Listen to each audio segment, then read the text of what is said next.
नाजरीन तस्लीम, असर टाइम्स के प्रोग्राम घर समाज में आपका इस्तकबाल है।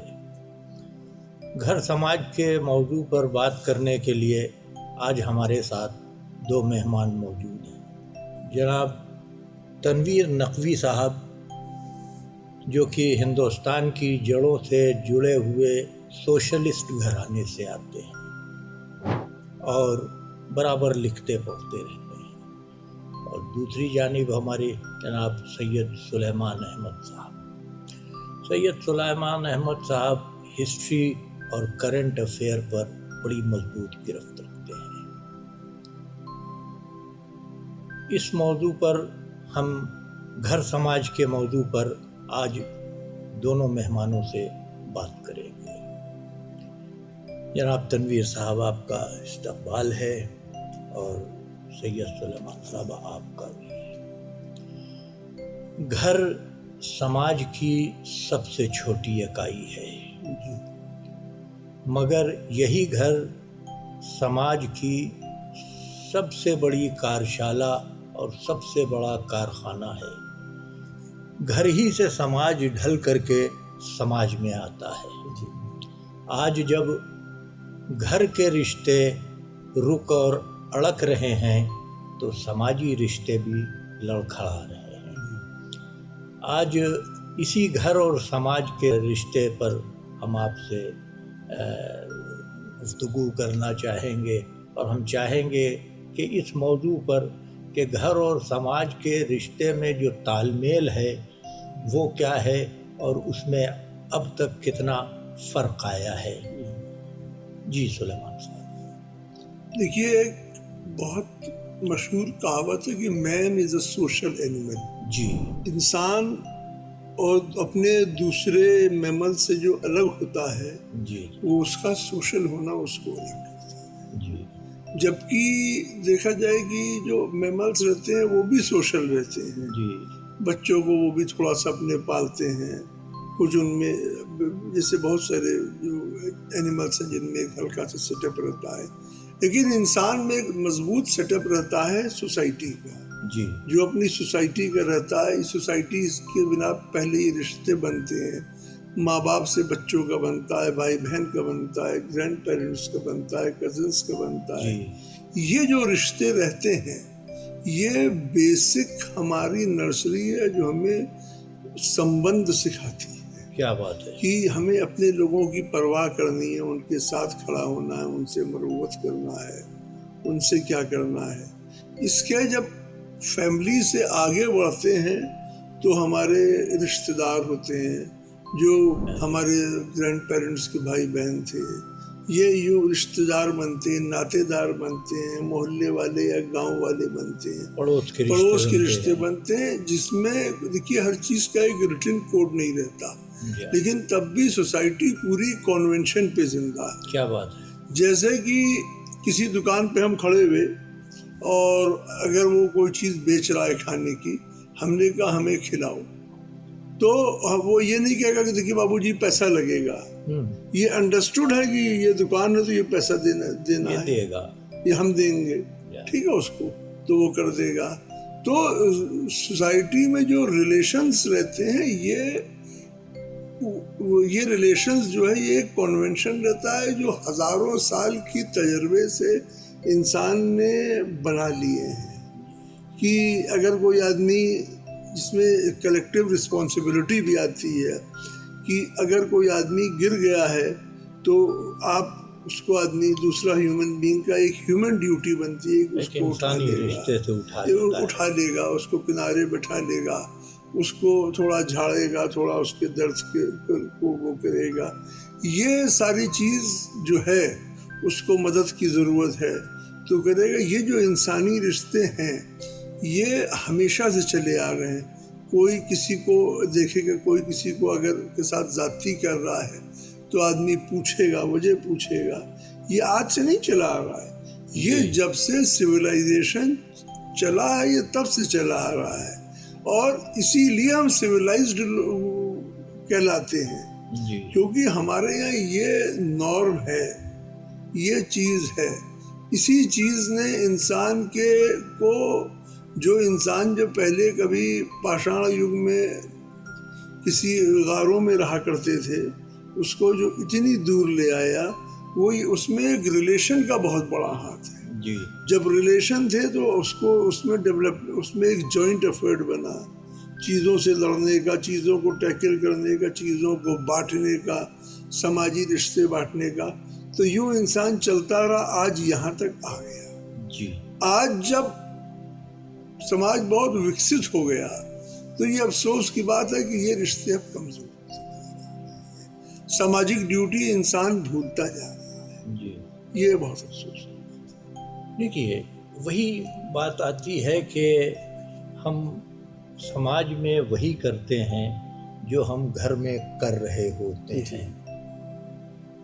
आज जब घर के रिश्तों में उस तरह से बोलचाल नहीं है और घर के रिश्तों में एक दूसरों की खैर खबर नहीं है, पूछ गछ नहीं है, तो जब इंसान घर में अकेला होता है तो कम अकेला होता है, लेकिन जब समाज में अकेला होता है तो बहुत अकेला होता है।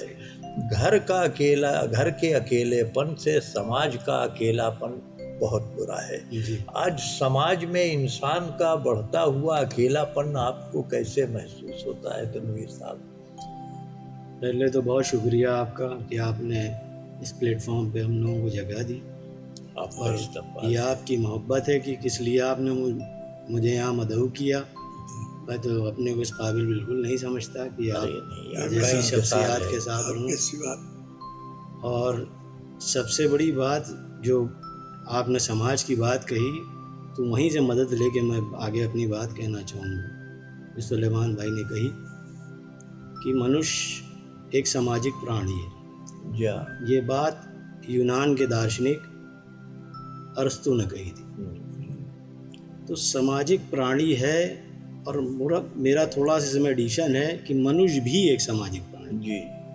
जो सुलेमान भाई ने एक तमीज़ बात कही, उसको थोड़ा सा खोलूँ मैं कि आप देखिए कि जितने भी काम इंसान करता है वो सारे काम सारे जितने जानवर हैं, प्राणी मतलब जिनमें प्राण है, वो सब करते हैं। बच्चे हम भी पैदा करते हैं, वो भी पैदा करते हैं। हम भी घर बनाते हैं, वो भी घर बनाते हैं। वो भी अपने बच्चों की परवरिश करते हैं, हम भी अपने बच्चों की परवरिश करते हैं। हम अपने हिसाब से करते हैं, अपना बड़ा घर ढूंढते हैं, वो एक घोंसला बना लेते हैं, उस तरह से अपना काम करते हैं। जो हम में उनमें फ़र्क है वो यही बात है कि आप देखेंगे कि उनमें खुदगर्जी पाई जाती है।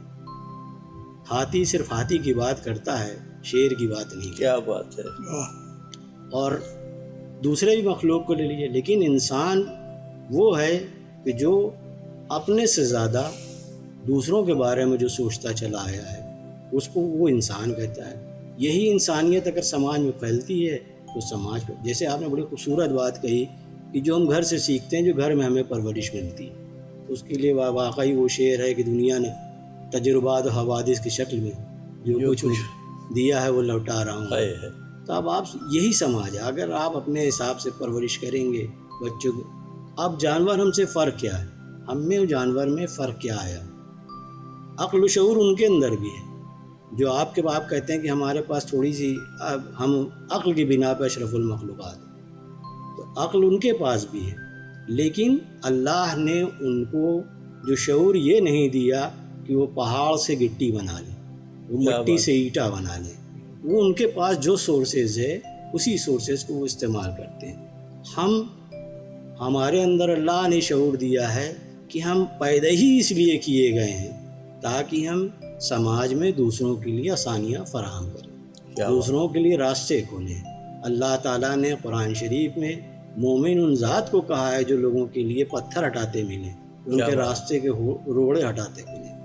और इन्फाक जो लफ्ज़ आया है कुरान में, सिर्फ इसलिए आया है कि उसका अगर आप उसकी कैफियत पर जाएं तो वो पानी की तरह है, कि दरिया का पानी, कि जिसको अपनी ज़रूरत का लोटा भरना हो वो लोटा भर ले, अपनी ज़रूरत का काम करे और वो आगे बढ़ जाए। बस जो चीज़ जानवरों में पाई गई वो चीज़ जब इंसान अपने अंदर ले आता है, खुद गर्जी, वैशीपन उनका, तो इंसानियत का जो दारो मदार है वो दरकने लगता है। बिल्कुल। और समाज में एक तरीक़े की जो आप कैफियत अब देख रहे हैं, इस सड़क के किनारे आपको छोटी मोटी वारदातें सुनने को मिल जाती हैं। लोग अब किसी की मदद के लिए खड़े नहीं हो रहे हैं, खड़े होना नहीं चाहते। एक वो माहौल था कि अगर कर्फ्यू लग जाता था तो हमारे बड़े बुज़ुर्ग घर घर जाके ये भी नहीं देखते थे कि किसका घर है, उनसे पूछते थे आपको खाने को है, आपके घर में है। वो भी ये नहीं पूछते थे कि आप मुसलमान हैं, आपका हाथ का खाना क्यों नहीं। वो अपने घर में, इस तरह इंसानियत आदमियों के दिलों में बसती है। और यही इंसानियत हम लोगों को दूसरों से, जानवरों से या आम इंसान से भी जिसमें इंसानियत पाई जाती है उससे अलग करती है। जी, एक तसव्वुर ये पैदा हो गया है समाज में कि जो कुछ हो रहा है उससे हमसे क्या मतलब। ये सवाल जो है जिसके जहन में आ रहा है वो उसके लिए भी ख़तरनाक है। बहुत खतरनाक। इससे कि जब हम ये सोचते हैं कि आज हमसे क्या मतलब, तो कल जब उन्हीं हालात से हम गुजरेंगे तो फिर एक दुनिया होगी वो ये सोचेगी कि हमसे क्या मतलब। समाज कम अज़ कम इतना मजबूत तो ज़रूर होना चाहिए कि हमसे मतलब है। इसका ढलाव कैसे किया जा सकता है फिर से? देखिए, ऐसा है कि जब हम इसमें हिस्ट्री में जाना चाहेंगे जी कि जब सिविलाइजेशन शुरू हुआ तो लोगों की अपनी रिस्पॉन्सिबिलिटी बहुत मानते थे कि समाज को बनाने के लिए। वो इसलिए भी मानते थे कि अगर हम इस समाज को नहीं बनाएंगे तो हमारे बच्चे इनसिक्योर हो जाएंगे। आज भी अच्छा उसके ये चलता रहा। जब स्टेट बन गया, गवर्नमेंट बन गई, तो धीरे धीरे सारी रिस्पॉन्सिबिलिटी स्टेट को ट्रांसफर हो गई। जितना मजबूत स्टेट हुआ उतनी ज़्यादा रिस्पॉन्सिबिलिटी ले ली। यूरोप ने आज से 60-70 साल पहले पूरा नेशनल इंश्योरेंस कर लिया कि साहब जिसको भी चोट लगेगी, जो भी बीमार होगा वो फ़ोन कर दे, एम्बुलेंस आएगी, ले जाएगी, इलाज करेगी। गवर्नमेंट है, law and order state subject है, सारी चीज़ जो कुछ करना है स्टेट को करना है। तो जैसे ये इससे वेलफेयर स्टेट तो बना, लेकिन लोग अपनी रिस्पॉन्सिबिलिटी भूलते गए और बेहिस होते गए। अब जब स्टेट डिलीवर नहीं कर, हर जगह स्टेट नहीं डिलीवर कर सकता, बिल्कुल नहीं, सोसाइटी को डिलीवर करना है। जब तक लोग ये नहीं समझेंगे, लोगों को ये समझना पड़ेगा कि अगर हम पैसा कमा रहे हैं, मान लीजिए, ठीक है, पैसा कमा रहे हैं, भाई हम कितना कमाएंगे, हम कितना खाएंगे, हम 2 रोटी 3 रोटी खाएंगे, एक लिमिटेड खा लेंगे। पैसा आदमी किसके लिए बचा के रख रहा है? अपनी आने वाली नस्लों के लिए बचा के रख रहा है, ठीक है। अगर माहौल अच्छा नहीं रहा समाज का, तो वो जो आने वाली नस्लें हैं वो उस पैसे को एंजॉय नहीं कर पाएंगी। मान लिए लॉ एंड ऑर्डर नहीं अच्छा है, आपने बच्चों के लिए प्रॉपर्टी तो बना दी, जब वहाँ वो पहुँचेंगे तो वहाँ कोई और कब्जा करे रहेगा, उनको ढकेल देगा कि तुम कहाँ से आ गए, ठीक है। खाने के लिए अगर वो कहीं पहुँचे, कुछ अच्छा खाना चाहा तो आदमी उनसे पैसा छीन लेगा। तो अगर सोसाइटी अच्छी चलेगी नहीं, माहौल नहीं सही रहेगा, तो वो जो वेल्थ एक्यूमुलेट की है उसका बेनिफिट नहीं ले पाएंगे। बिल्कुल ऐसा। उसका बेनिफिट इसलिए ये पहले ज़रूरी है कि ये सोचे कि हम समाज अच्छा बनाएं। देखिए, अगर समाज अच्छा, आप पास 1 करोड़ रुपए है और लूट पाट है तो आप 1 करोड़ रुपए खर्च नहीं कर पाएंगे, और आदमी के पास 1 पैसा नहीं है, वो खाली सेव बेच रहा है, तो वो सेव बेच के भी 100 रुपए कमाएगा, 100 रुपए खा के आराम से रहेगा जी। तो लोगों को ये समझना पड़ेगा कि उनको एक अच्छा समाज बनाने के लिए में बहुत ज़रूरी है। पहले तो अगर कोई आदमी किसी को मार रहा है तो हम ये खुश रह रहे, भाई ये ठीक है, ये मेरा बच्चा नहीं है, ये मेरे हमसे रिलेटेड नहीं है। फिर हम ये खुश रहे कि चलिए भाई ये मेरा बच्चा भी नहीं है और मेरी कम्युनिटी का भी नहीं है। जी जी। लेकिन आज वो आदमी इसलिए मार रहा है कि वो दूसरी कम्युनिटी का है। कल वही आदमी जो आज इसलिए मार रहा था वो दूसरी कम्युनिटी का है। कल जब उसको ये लगेगा कि उसके पास पैसा कम है, वेल्थ कम है और आपके पास ज़्यादा है, तो वो वेल्थ छीनेगा। जो बुरा होगा, जो देखिए जो बुरा होता है किसी के साथ अच्छा नहीं, किसी के साथ नहीं अच्छा होता है। पहले पड़ोसी से लड़ता है, फिर उसके बाद वो चाचा से लड़ता है, फिर वो जाके अपने भाई से लड़ता है। ये प्रैक्टिकलिटी में आप लोगों ने देखा होगा। बिल्कुल ऐसे। तो ये लोगों को समझना है। देखिए, पहले एक हमारे यहाँ समाज में दस्तूर था। हमारे मोहल्ले, गांव और शहर के कुछ बड़े बूढ़े होते थे और उन बड़े बूढ़ों की बात आखिरी बात होती थी जी। वो हम अगर पॉजिटिव तरीके से कहें तो वो एक तरह की उनकी सोशल पुलिसिंग होती थी। आज तो इसको बड़े नेगेटिव रूप से भी देखा जाता था, लेकिन वो बहुत कुछ बुरा होने से रोक लिया करते थे। आज उन बुजुर्गों की जिंदगी ही जब घर में तंग हो गई है तो वो समाज की वसत को कैसे संभाल पाएं। अगर उनको घर में वो इज्जत और मजबूती दी गई होती तो वो आज समाज में मजबूती के साथ खड़े हो पाते। लेकिन हमें वो लोग ढूंढने पड़ेंगे और हमें वो लोग समाज में लाने पड़ेंगे जो समाज को सिमत और दिशा देने वाले हैं, जो रोक टोक करने वाले हैं। आज रोक टोक न होने की वजह से जो गैर समाजी अनासिर हैं उनको एक आज़ादी मिलती चली जा रही है। एक बच्ची को जहाँ जी चाहता है वो छेड़ के चला जाता है, जैसा बर्ताव चाहता है करके निकल जाता है, जिसके साथ चाहता है जुर्म करके निकल जाता है। पहले ये इतना आसान नहीं था और लोग खड़े हो जाते थे कि ये ऐसा क्यों कर रहे हो। ये आदत और ये इंतज़ाम हमारे समाज के लिए आज कितना ज़रूरी है। इसमें अनवर भाई, हम हर चीज़ के जैसे फ़ायदे और नुकसानात होते हैं, वैसे ज़िम्मेदारी जाने के बाद भी ये नुकसानात हमको देखने को मिले। जी। जब तक ज़िम्मेदारी थी तो ज़िम्मेदार के दबाव में ही लोग, समाज के लोग आपसे जुड़े रहते थे जी, और वो आपका कहा मानते थे। बड़े से बड़ा दंगा ज़िम्मेदार साहब के कहने से रुक जाता था। ज़िम्मेदार साहब समझदार हैं तो बात किसी को पता भी नहीं चलती थी। फिर वो आदमी ज़रूर ढूंढा जाता था जिसने वो किए, मगर समाज तक कि कोई ऐसी बात पहुंच जाए कि आपस में भाई भाई के लिए खून का प्यासा हो जाए तो बात ख़त्म हो जाती, तो वहीं पे ख़त्म कर दी जाती थी। इसी तरह एक बहुत बड़ा खला आ गया बुज़ुर्गों में। जो हमारे पहले के बुज़ुर्ग थे, आप देखिए वो उनका सोशल बहुत, एक तरीके से नेटवर्क बहुत अच्छा, बहुत मजबूत। हर मोहल्ले में उनके जानकार लोग। आप पूछिए कि आपका दोस्त कौन है तो पंडित जी फलानी जगह है, यहाँ मिश्रा जी हैं, यहाँ श्रीवास्तव जी, यहाँ सैयद साहब हैं, यहाँ नकवी साहब हैं। तो ये कोई देखता ही नहीं था कि हम किससे मिलने जा रहे हैं और कौन लोग हैं ये ज़ात बिरादरी के एतबार से। वो बचपन से लेके प्रोफेशनल से लेके जैसे भी हो, वो जो उनसे ताल्लुकात बनते थे उसी ताल्लुकात के बिना पे वो लोग, और ये नेटवर्क इतना स्ट्रांग हो जाता था कि सब मिल के किसी भी मसले का हल निकाल लेते थे, किसी भी तरह के। और वो चूँकि पढ़े लिखे थे, सरमाएदार थे, उस ज़माने में नौकरियां मिल जाया करती थी। आज की तरह नहीं था कि पढ़ा लिखा बेरोज़गार टहले। तो वो लोगों का कुछ हैसियत रहती थी, लोग उनकी बात सुनते थे, बुज़ुर्ग हो जाते।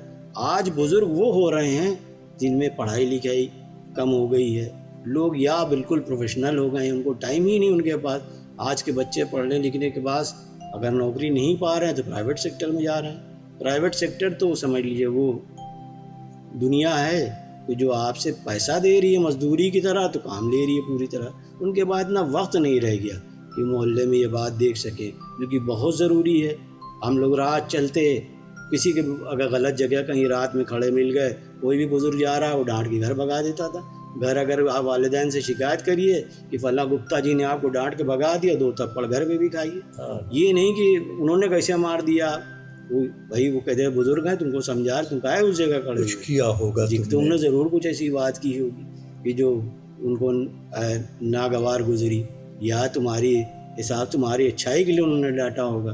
तो बच्चा वहीं पे एक तरीके से उसके दिमाग में ये तालीम और तरबियत दी जा रही है धीरे धीरे। दूसरों के लिए एहतराम पैदा दूसरों के होता लिए, था। बुजुर्गों के लिए एहतराम, रिश्ते और में। दिल में ये कि वो हमारे किसी वजह से हमको नहीं डांट रहे, वो हमारी भलाई के लिए हमें डांट रहे हैं या हमारी भलाई के लिए हमें समझा रहे हैं। इस तरह समाज में एक बीज बोया जाता था मोहब्बत का, और वो धीरे धीरे धीरे जब हमारे खून और गोश्त बन गया तो हमारे जिस्म में, रूह में उसी तरह हमारी अकल काम करने लगती थी। बिल्कुल सही कहा आपने। सुलेमान साहब, पहले जो हम लोगों के सिलसिले में समाज से आए हुए रिश्ते होते थे, जो चाहे जिस मज़हब के रहे हों, जिस बिरादरी के रहे हों, वो काका मामा चाचा होते थे। आज वो काका मामा चाचा जो होते थे वो हमारे बाप दादा के खाली दोस्त नहीं होते थे, एक फैमिली फ्रेंड होते थे और एक रिलेटिव की हैसियत से होते थे, और उनका एहतराम सिखाया जाता था। तो इससे हमारे इंटरेक्शन दूसरी कम्युनिटीज़ से बहुत ज़्यादा होते थे। आज की सोसाइटी में ये रिलेशन कुछ एकरंगे होते चले जा रहे हैं। हम लोगों ने तो बहुत भरा पूरा समाज देखा है, आज समाज एकरंगा हो रहा है। लोगों के सर्किल जो बन रहे हैं वो एकरंगे सर्किल बन रहे हैं। शायद ये वजह भी हो सोशल रिलेशन के कम होने की। देखिए, ये तो बहुत बड़ी वजह है, और ये एक ऐसी वजह है कि जो ओवरऑल उस पर हावी है जी। ये रिलेशनशिप। देखिए, पहले तो जो लोग अपनी रवायत है, जैसे अगर रास्ता चलते निकलते थे तो वो एक शेर शायद आपको कि वो लोग कहाँ गए बुजुर्ग जो कहते थे जीते रहो, जीते जाने रहिए। क्या हो गए वो लोग जो आते जाते मेरे आदाब पे कहते थे कि जीते रहिए। अब आदाब ही नहीं करते हैं तो बुजुर्ग कहेंगे क्या जीते रहिए। जो वो समाज की रवायत थी कि अगर निकल रहे कहीं से तो किसी को नमस्ते, किसी को आदाब, किसी को आदमी गुड मॉर्निंग करता हुआ निकलता है। क्या बात है। ये एक तो कम कर दिया, और एक वजह ये है कि जो मटेरियल अचीवमेंट्स की रेस है आज समाज में, जिस आदमी ने चाहे जितना अच्छा आदमी हो, अगर उसने मटेरियल वेल्थ नहीं कमाई है तो लोग उसको कभी मतलब माफ नहीं करते। जी। एक आर्ट फिल्म का डायलॉग है कि नाकामयाब आदमी को दुनिया कभी माफ नहीं करती। तो इसलिए हर आदमी ये सोचता है कि अपनी वैल्यू बनाने के लिए हम जो है अपने लिए बहुत मेहनत करें। जब वो अपने लिए एक्स्ट्रा मेहनत करने लगता है, अपने लिए जीने लगता है, तो वो सामाजिक चीजें को वो बालाए ताक रखने लगता है, पहले नज़रअंदाज करने लगता है, पहले अपने घर की ड्यूटीज़ को नज़रअंदाज करता है, फिर एक टाइम वो आता है कि माँ बाप को भी नज़रअंदाज कर, सबसे पहले तो वो रिश्तेदारों को नज़रअंदाज करता है, पड़ोसियों को, उसके बाद फिर वो अपने चाचा दूर के लोगों को भी नज़रअंदाज करता है। फिर एक टाइम ये आ जाता है कि उसको अपने भाई के लिए परवाह नहीं रहती कि मेरा भाई क्या कर रहा है, मेरा भाई ठीक से खाया कि नहीं खाया, मेरे भाई के बच्चों की स्कूल की फीस गई कि नहीं गई। वो ज़माने को अपनी कामयाबी दिखाने के लिए झूठा सक्सेस भी ले आके सोशल मीडिया पे, फेसबुक पे डालता है कि साहब मैंने इतनी बड़ी गाड़ी ले ली, मैंने इतनी ये ले ली। मटेरियल गेन्स का ज़्यादा एग्जिबिशन और उनकी कामयाबी का ज़्यादा वो जो कमर्शलाइजेशन ने दिया है, वो भी एक बहुत बड़ा रीज़न है। जो आपने कहा वो तो है ही है, प्राइमरी रीज़न है। जी। ये सेकेंडरी रीज़न बिल्कुल है। आप सही कह रहे हैं। देखिए, एक वक्त था, एक रिलेशन का एक जाविया और भी है। पहले एक वक्त दिन भर में कोई वक्त तो ऐसा होता था कि घरों के दरवाजे खुले होते थे, और घरों के दरवाज़ों पर कुछ लोग बुजुर्ग बैठे हुआ करते थे। आने जाने वाले लोग 2-4 लोगों को बैठे हुए देख कर के रुक जाते थे।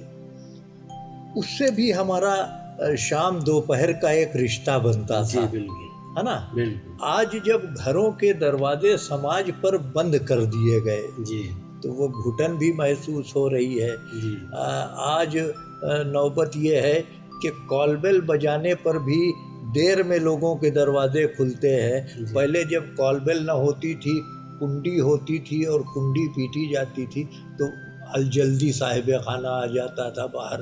तो हम लोग इस बात से अंदाज़ा लगाते थे जी कि साहब किस दरवाजे पर कुंडी पीटने के कितने गहरे निशान हैं, जी, उससे वाह। ये पता चलता था कि इनके यहाँ आने जाने वाले कितने हैं। जी आज मेहमान बार हो गया है। जी बिल्कुल, तो ये जो एक्सेप्ट करना हमने छोड़ दिया है, जी जी तो हमारा सोशल एक्सेप्टेंस भी ख़त्म हो रहा है। जी तो ये इस एक्सेप्टेंस को, इस सोशल रिलेशन को कैसे बढ़ाया जाए? हमें क्या फिर से दरवाजे खोलने पड़ेंगे और फिर से आने वालों का इंतज़ार करना पड़ेगा, माहौल बनाना देखिए, पड़ेगा? ये तो आपने इतना खूबसूरत मंजर कशी कर दी। वाकई वो ज़माना क्या ज़माना था कि कुंडी मतलब खटखटाई जाती थी और साहिब खाना भागता हुआ जाता था जी कि अरे कौन आ गया। दोपहर का वक्त हो, रात का वक्त हो, शाम का वक्त, बड़ी खुशी होती थी। लेकिन जो आपने बात कही कि तकलीफ़ जो आपकी नज़र आ रही है और जो हर सामाजिक आदमी को तकलीफ़ होगी कि समाज बिखरते हुए उससे देखा नहीं जा रहा। या ये आपकी सारी बातों में ये कोफ्त छिपी हुई है। और ये चूँकि ऐसा है इसलिए कि हम तो आपसे कहना चाहेंगे कि इतने करीब हम आपके रहे हैं, वरना हम पूछते कि आप ये सहाफ़त कब आपने पढ़ाई कर ली इसकी। इतनी अच्छी तरह से नफ्सियाती तौर पे आप चीज़ों को गहराई से अरे ये सब बात समझ रहे हैं और दुनिया के सामने पेश कर रहे हैं, सिर्फ इंसानियत के बिना। देखिए, इंसान जो आप आगे बात जानना बढ़ाना चाह रहे हैं, ये समझ रहा है कि इंसान चला जाएगा लेकिन समाज रहेगा। क्या बात है। ये हर आदमी को समझना पड़ेगा कि हमारा आज दिन है, हम चले जाएंगे, लेकिन समाज यहाँ रहेगा।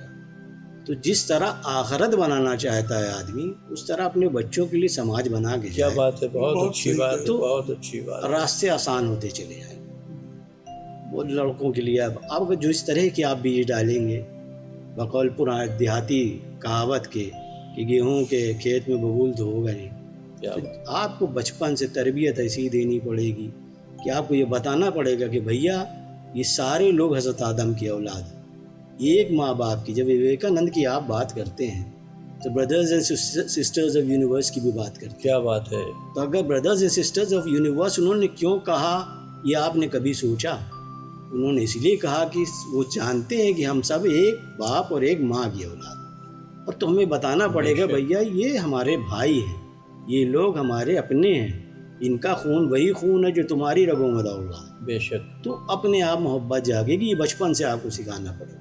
और कुछ लोग हर जगह मिलेंगे जो नफ़रत फैलाते मिलेंगे। हमें काम ही है हमारा कि हमें उन्हें बर्दाश्त करना है और हमें वो अपनी बच्चों की तरबियत करनी है, ताकि इंसानियत की एक ऐसी इमारत खड़ी हो सके कि जो उनके लिए एक समाज के अच्छे समाज की बुनियाद छोड़ जाए। क्या बात है। एक याददाश्त से एक बात मैं नकल करूँ सुलेमान साहब।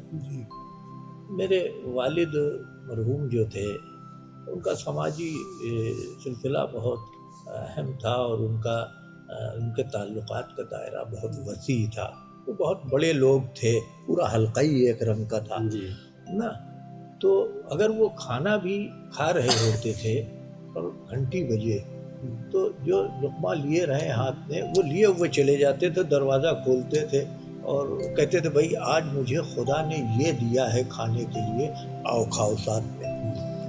मेरी वालदा अक्सर कहती थी कि ये रोज़मर्रे का खाना, और मेहमान को कह दिया कर कि जब इतना बड़ा खुदा, उसे शर्म नहीं आई मुझे ये देने में, तो मैं ऐसा हकीर बंदा मेहमान के आगे रखने में क्यों शर्म हो। वाह वाह वाह, है ना। तो यहाँ ये बात मैंने इसलिए नकल की कि पहले मेहमान नवाजी का मतलब जो होता था, मेहमान के साथ खुलूस और मोहब्बत और एहतराम था।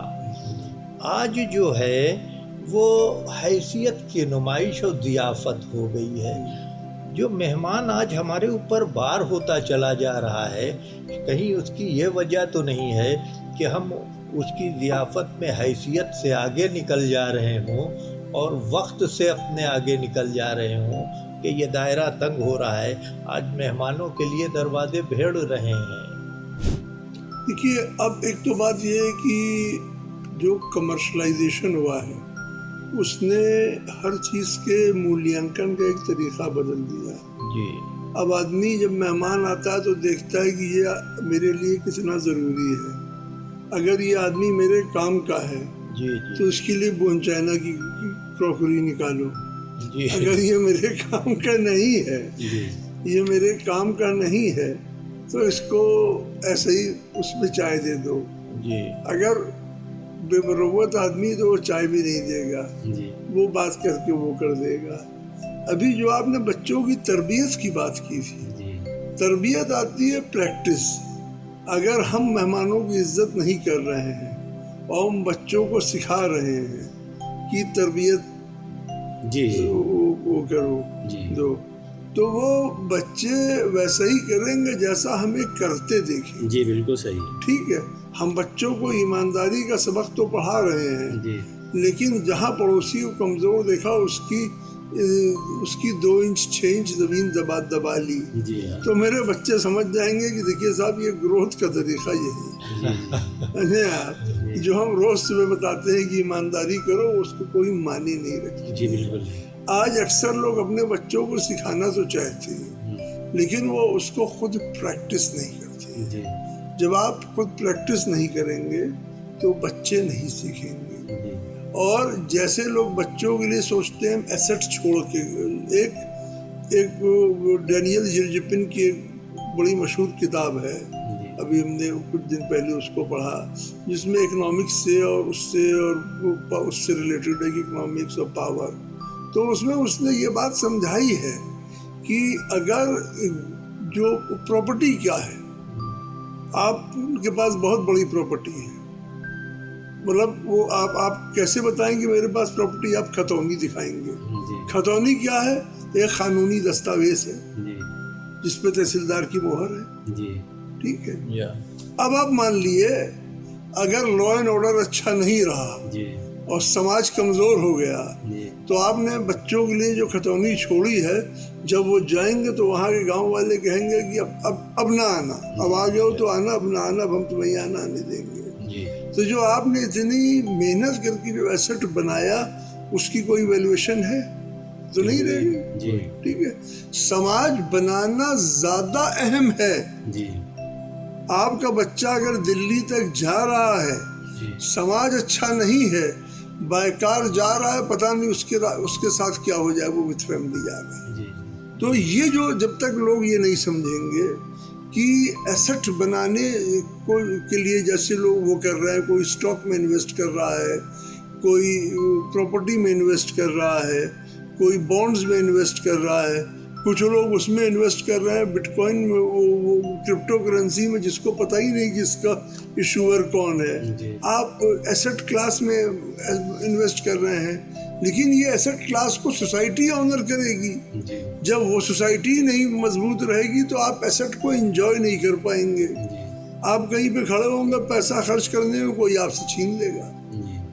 बहुत से मुल्कों में कुछ ऐसे हालात हैं, तो अफ्रीका वगैरह में बहुत सारी जगह ऐसे हालात हो गए हैं कि जहाँ फाका है और इस तरह की चीज़ है। तो एसेट बनाने के लिए जो इतना ज़्यादा लोग परेशान रहते हैं, एक्सपर्ट की राय लेते हैं, कहाँ इन्वेस्ट करें, कैसे इन्वेस्ट करें, ये सोचिए कि आप इन्वेस्टमेंट एंजॉय कर पाएगी आपकी नस्लें। तो पहले समाज बनाइए, फिर वो चीज़ बनाइए आप। बेशक हम रहते घर में हैं, मगर हमारी जिंदगी समाज में गुजरती है। हम तरक्की समाज में करते हैं, तो हमें घर से वो समाज बना कर देना पड़ेगा जो इस समाज को मजबूत कर सके। जब तक समाज मजबूत नहीं होगा, हमारी आने वाली नस्लें गैर महफूज रहेंगी, हमारी तरक्की गैर महफूज रहेगी, हमारी कमाई हुई चीज़ें गैर महफूज रहेंगी। तो इसलिए ज़रूरी है कि समाज को मजबूत किया जाए, समाज को इंसानी समाज बनाया जाए और समाज को एक मुश्तरका समाज बनाया जाए, क्योंकि मुश्तरका समाज ही हिंदुस्तान की सबसे बड़ी खूबसूरती और सबसे बड़ी मजबूती है। वक्त की तंगी के सबब हम अपने इस प्रोग्राम को यहीं ख़त्म करते हैं। आइंदा इस सिलसिले के प्रोग्राम में फिर मुलाकात होगी। तब तक के लिए खुदा हाफिज़। बहुत बहुत शुक्रिया।